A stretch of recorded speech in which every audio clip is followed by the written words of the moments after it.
For me, budget. No, like I have my monthly budget for what I'm doing right now. I didn't allocate any budget for the Web3 part at the moment, but for that I need insights of what's the entire timeline. So from white paper and tokenomics model to crowdfunding to actually have the funding and with some kind of possible assumption of the result we get from the funding. If I don't have that, then I cannot define a budget. So then for that I need your input. Like, what's your timeline? How do you estimate the funding and the timeline for that? And that's, if I know that, I can think about how to implement that funding. Where can we launch? What's the potential outcome? And then I can define some budget. Absolutely, Rishi. So, that day even we were discussing, so Louis mentioned that we have certain funds crunch, and if we can move ahead as the partners and maybe deal on the token side, so that is something definitely feasible and doable. But again, the thing is the resources that they're gonna be, who're gonna work on this project on real-time basis, we're gonna need to pay them as a salary, right? So, definitely not a heavy big amount we need to invest here, but small minimal amounts would also work. If I give you a certain idea on the time frame side, so usually we take around 10 days for the tokenomics and white paper drafting. This is including QA part, including testing part. But for you, as you said, we want to move ASAP as soon as possible. We can get it done in 1 week, 7 days, including testing the QA part. And once this is done, we will be starting circulating to various people. However, as I said, nowadays investors are really, really smart. They need some MVP, okay, minimum viable product. So again, we are there to assist you over there. We have great engineers, great designers, great marketers in-house. So I'll tell you what Three-Way Studio does. Like, as the name suggests, we work into 3 directions, that is design, engineering and marketing.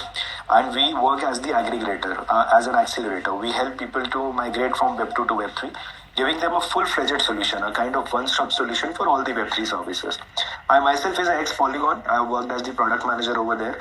And then I started taking the inspiration from Polygon Studio. I started with Three-Way Studio. And we have also secondary wing called Web3 Carnival. Over there we do events worldwide globally. Under which we did one event successfully with Louis in Singapore recently. So yeah, that's our plan, that's our agenda. So moving ahead, definitely the first step gonna be the tokenomics and white paper. 7 to 10 working days, I think that would be more than sufficient.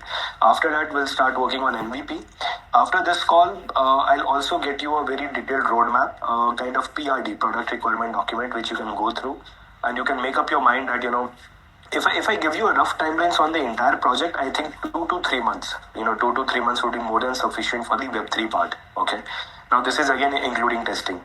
So if I tell you the roughly budget just for tokenomics and white paper to get started, it would be very minimal. Almost, like as I mentioned, I did to Louis also, between $1,000 to $2,000 it can be easily done. Okay.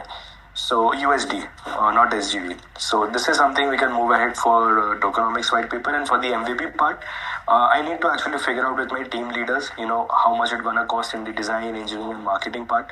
Do we have any brand theme already in place for Loca? I mean, are there any design guidelines or any logo hex codes, anything that we have already in place? Well, yeah, like the app is live. What do you exactly mean by MVP? What needs to be built? Because the product itself right now is live, right? So what exactly is? Oh, okay. So please do share me the live link. Okay, I'm pretty sure that we'll be moving ahead with the same logo, right? Same color as it has to be followed, right? Sure. But can you elaborate a little bit on MVP? Like what needs to be built? Because I also have my own development team, so that needs to be aligned. Yeah, so over there, we can also collab together. Your development team and our development team can work together. So this will again help us to save the timelines as well as save the costing part. So that can be done. In the MVP part, you can say that integrating KYC platforms, integrating Quest platforms, and basically you said you have already your app live. I think it's a mobile app, right? Yes. Loca? Yeah. So in Web3 it becomes DApp, that is decentralized application. Okay. So basically the migration gonna be from app to DApp. Okay. Once this DApp is done, they're gonna be adding features, the utilities part. And once that is done, we can move ahead with the crowdfunding or a full-fledged funding, because crowdfunding to anyway will be moving after tokenomics and white paper. So that's the entire game, and once we are ready with the product, after 3 months, we can start going to events, we can start pitching to investors. Even, Louis Farshad has great connections with the investors. We had 15 investors there in the event, right? We can start by them, we can start reaching out to them first. Yeah, okay. So after this meeting, I think it would be good just to give me in depth the timeline, some details, so I can read it over. And if you also, by the way, have do you maybe have some case studies where you had a similar project and you went through this entire process? So I have a little bit of more of a picture of what the process is, like a tangible part. Definitely. After this call, I'll be sharing you not only case studies but also the live projects, our entire portfolio, which is not directly related to this project, but you can have a glimpse of our capabilities, that what we have the expertise on, working into different domains and different areas. So Okay. I'll be sharing it right after this call. Yeah, and a final question. So let's say we integrate this Web3 part. What kind of effect does it have with the existing applications within the app stores, like the Play Store and Apple Store? Do they have to go off? How do we do that?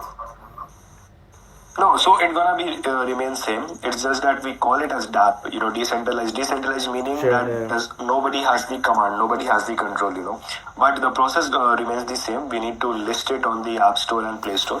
Now that's where we save a lot of fees. You don't have to relist twice. You don't have to, there is no rocket science to be followed. And that's where if I've already invested money into listings, we don't have to pay anything extra for that. So is it allowed to launch dApps in the Play Store? Is that allowed?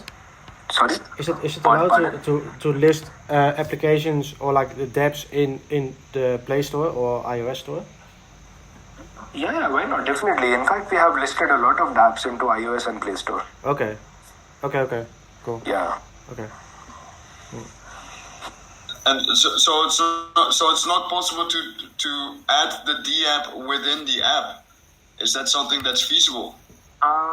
We can do that, Louis. In fact, over there we can also have a web app. If we wanna, let's say, if we don't have bigger funds, we have a funds crunch. So inside the application we can have a link which could be diverted to again a web app link. So that could be our interface for the Web3 part, but over website. That is something that we can do that will also help us to save time and money. So you click on that button on the app, then you redirect it to Safari. Something like that we can do. Yeah. I think that's better actually. Okay.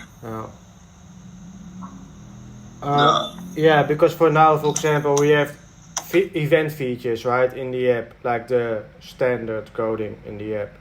So that needs to be connected with the whole entire Web3 part. So I think that's going to be the most difficult or complicated part on how So we're going to do that it. one is done into Flutter, right? If you can help me with the tech stack, what is the tech stack you have followed now for the Web2 part?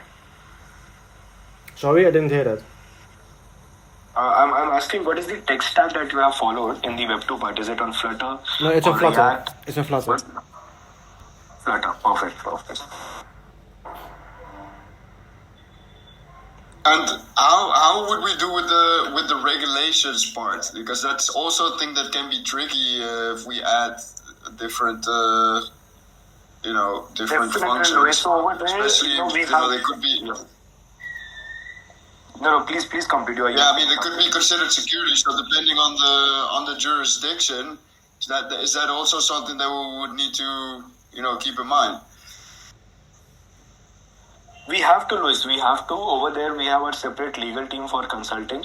I would align my lawyers. Definitely not charging you anything for the consultation. We're gonna be absolutely free of cost. So my lawyers can give you a better decision over there, because what I have seen in past, mostly companies going towards Dubai or towards SVG. There are few islands, there are few countries who are very, very crypto friendly in terms of regulations. So even we need to register one of our entity over there. I'm not saying the entire Web2 part we can have anywhere, maybe in India or Singapore or Netherlands, but the Web3 part is where the crypto rules are regulated. We can have one entity over there, and that would not charge us. Like that is again very nominal because everyone is doing.